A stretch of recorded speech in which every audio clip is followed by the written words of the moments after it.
आइए हम लोग पढ़ते हैं वर्णमाला। वर्णमाला वर्णमाला वर्णमाला की संख्या कितनी होती है? 52। वर्णमाला किसे कहते हैं? वर्णों के व्यवस्थित समूह को क्या कहते हैं? वर्णमाला। वर्णमाला के कितने भेद होते हैं? 2। कितने भेद होते हैं? 2। कौन कौन से होते हैं? स्वर और व्यंजन। स्वर और व्यंजन। स्वरों की संख्या कितनी होती है? 11। मूल रूप से 11 और कुल 13 होते हैं। तो आइए 11 स्वर मूल रूप से जानते हैं। अ, आ, ई, ई, ओ, रे, ए, ऐ, ओ, औ। इनकी संख्या कितनी हो गई? 11। और स्वर के कितने भेद होते हैं? 2 होते हैं। स्वर के कितने भेद होते हैं? 2 होते हैं। स्वर के भी 2 भेद होते हैं। कौन कौन से होते हैं? ह्रस्व स्वर और दीर्घ स्वर। ह्रस्व स्वर और दीर्घ स्वर। दीर्घ स्वर कितने होते हैं? 4 होते हैं। और जितने बचे कितने हो गए? 7। तो ये कितने हो गए? दीर्घ स्वर। और जो ह्रस्व स्वर 4 हो गए। अब ह्रस्व स्वर की संख्या 4 है। इसे एक मात्रिक स्वर भी कहते हैं और लघु भी।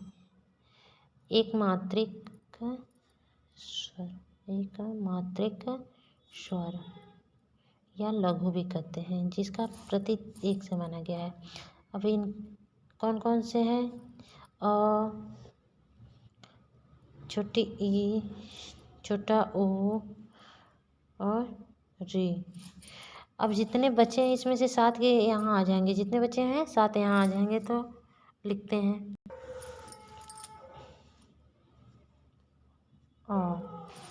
ये 7 हो गए।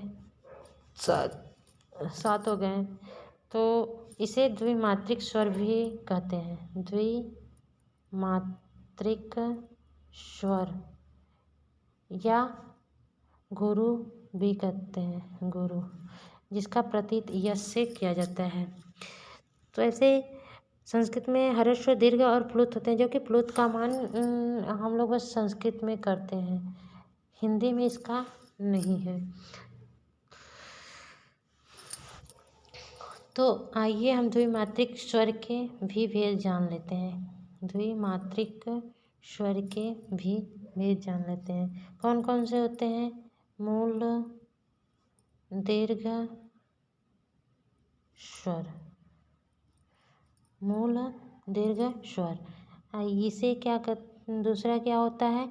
संयुक्त दीर्घ स्वर। एक मूल हो गए और एक संयुक्त हो गए। और मूल दीर्घ स्वर की संख्या कितनी होती है? 3 होती हैं। कितनी होती हैं? 3 होती हैं। कौन कौन से होते हैं? आइए जानते हैं। आ, बड़ी ई, बड़ा ओ। ये हमारे क्या है? मूल दीर्घ स्वर। अ प्लस अ मिलके आ बनता है। छोटी ई प्लस छोटी ई मिलके बड़ी ई बनता है। छोटा ओ प्लस छोटा ओ मिलके बड़ा ओ बनता है। आइए संयुक्त दीर्घ स्वरों की संख्या जानते हैं। 4 होती। कौन कौन से होते हैं? ए, ऐ, ओ, औ। इनकी संख्या क्या होती है? 4 होती है।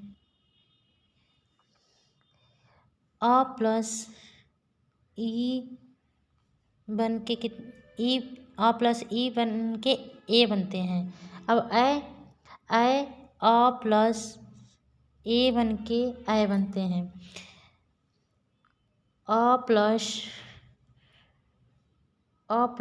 ऊ, छोटा ऊ मिलके ओ बनते हैं। अब अ प्लस ओ, अ प्लस ओ मिलके औ बनते हैं। अब अयोगवाह के बारे में जानते हैं। अयोगवाह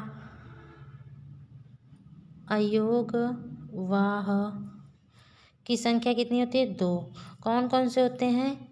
अंग, अह, अंग और अह। ये हम स्वर के बारे में जानकारी लिए हैं। वर्णमाला की संख्या कितनी होती है? 52।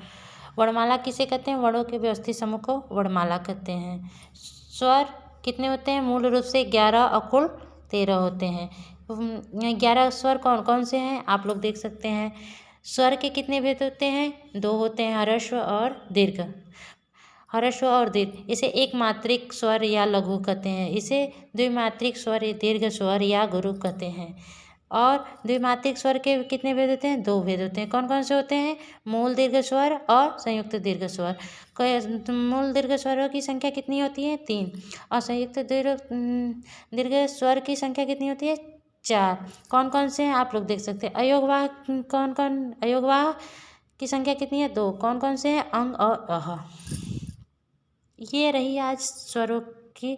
कल व्यंजन बताएंगे।